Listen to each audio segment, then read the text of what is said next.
call for another national conference or regional conference. Joining us from our Abuja studios is our former minority leader, House of Representatives, and chairman, Northern Reawakening Forum, Mohammed Kumaila.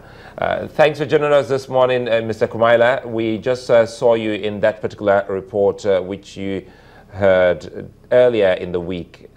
What's the thinking of the Northern Reawakening Forum to have warranted that particular call? Well, thank you very much. First of all, I'd like to the conference about has been completely understood. And I think it is as a result of some bad, some of the media, how that press in Nigeria with national conference, I think understand you have one in it, which is like a political reform conference, the one like that took place in 2014, and the previous one that happened in the past. The conference is totally different from this one that was held in. The conference talking about conference of key stakeholders to come and share experiences and give advice and come up with a plan to rebuild the Northeast. This has been the theater of the insurgency. It is not a political reform conference. And so the papers that carried the story that we are looking for another national conference did not either understand what we were saying, or they were mischievous, or deliberately took it out of context. Because in some of the cases, you realize that the headlines, the screaming headlines in some of the papers are quite different from the body. Because I took my time to explain that the nature of the conference we are talking about is totally different from the one that Nigerians are used to, which is a political reform conference, usually for the restructuring of Nigeria and what have you. And I have been a member of the last national conference. I know the work that has gone into that national conference. And, you know, we made no issue about throwing away that conference or not throwing away that conference. It was not the subject of our press conference. The press conference that we held was to read the communique of a two-day engagement. We held a summit on Saturday. We held a retreat on Sunday, you know, under the auspices of the Northern Reawakening Forum, where a number of stakeholders were invited and various issues were discussed. We had in attendance, you know, governors of Northern Nigeria. We had in attendance development partners, World Bank, DFID, African Development Bank, United Nations Humanitarian Office. You know, we had representatives of CBN, National Planning Commission, NEMA, and a host of other. We even had philanthropic organizations such as the Dangote Foundation, the T.Y. Anjuma Foundation, and you know, there was a paper that was delivered by the governor of Borno, which talked about building a safe, secure, and economically inclusive Northern Nigeria. And the communique we read was a 6-page document that talked about good governance and accountability, infrastructure and IT, youth development and education, security and human suffering, as well as healthcare. And the only thing that these particular two papers, Vanguard and Punch, were interested in was the issue of the national conference, which they even took out of context. So for starters, I would say that the premise upon which, you know, people had reacted to this issue was wrong. They were misled. I don't know the motive. And the Northern Reawakening Forum did not call for a fresh national conference or a political reform conference. Tell us the difference and break it down for clarity purpose. What exactly are you calling for? You see, what we are calling for is a summit or a conference, if you like, that where people with experiences would come together and develop a plan.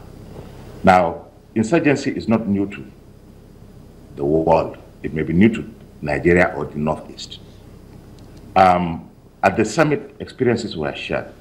People that have, gone through such, terrible incidences in Uganda, in Rwanda, Yugoslavia, have said, we do not need to reinvent the wheel. When you have crisis of this nature, and after the crisis, how do you go about building it?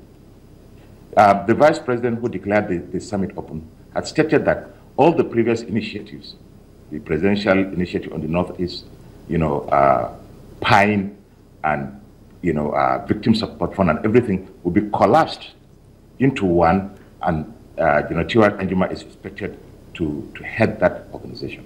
Now, what does that organization do? What does that body do? So the conference is to come and develop a plan, a roadmap on how to go about rebuilding. Already monies have been contributed for instance, under the Victim Support Fund, monies have been contributed, to be able to fund some of these development initiatives. Now, but you don't just get people and ask them to go and do a job without giving them a plan, a roadmap. And that is the essence of the conference. It's a conference to come with a plan on how to go about rebuilding and developing this part of the country that has been devastated. The reason why we said national, if you like, is because it is not a regional affair. The Northeast as a zone comprising of 6 states has been completely devastated by the insurgency. Now, you need people with ideas from all over the country and include development partners and people with experiences to come and advise you on how to go about this task of rebuilding and reconstructing that geopolitical zone, the areas affected, how to settle these people whose towns, villages, infrastructure, schools, hospitals and so on. If you let me come in, you just told us that you were also a member of the last conference, and so many other people came from your own region and from your own side of town. Didn't you table some of these demands? Yeah, you see, the conference, the Political Reform Conference of 2014, was a conference on a number of issues. Of course, the issue of rebuilding the Northeast was discussed. If some of you could recall, it was one of the very naughty issues, if you like, because there was the issue of resource control, an increase in derivation, the amount going to the South-South. There was the issue of developing the Northeast and the North as a whole. And we tried to bargain, and it was a very tough one. At that conference, I was a member of the group called the 50 Wise Men. And anytime there was a problem or logjam, these are the people that were invited to see if we could find a political solution to it.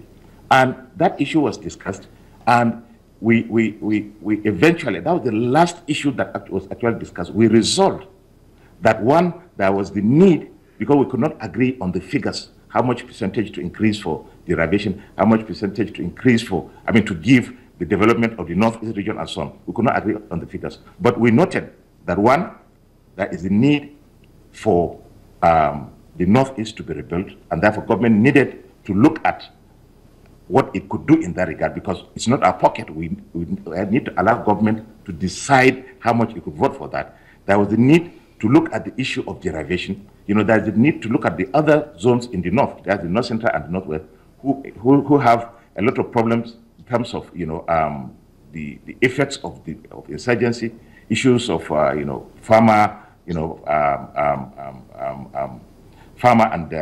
the cattle herdsmen conflict. We had the issue of cattle rustling and armed banditry in the North Central and the Northwest zone. So we said, let government look at these three issues and decide, how much money to vote for this. We did not go into the issue of planning, because this is, it's not the forum to plan how to develop it. So there's a fundamental difference, and our objective in this forum basically is to call attention of relevant, and key stakeholders to give support and come up with ways that, the Northeast can be rebuilt. The North, which in that communique, is falling behind in terms of most of the development indices,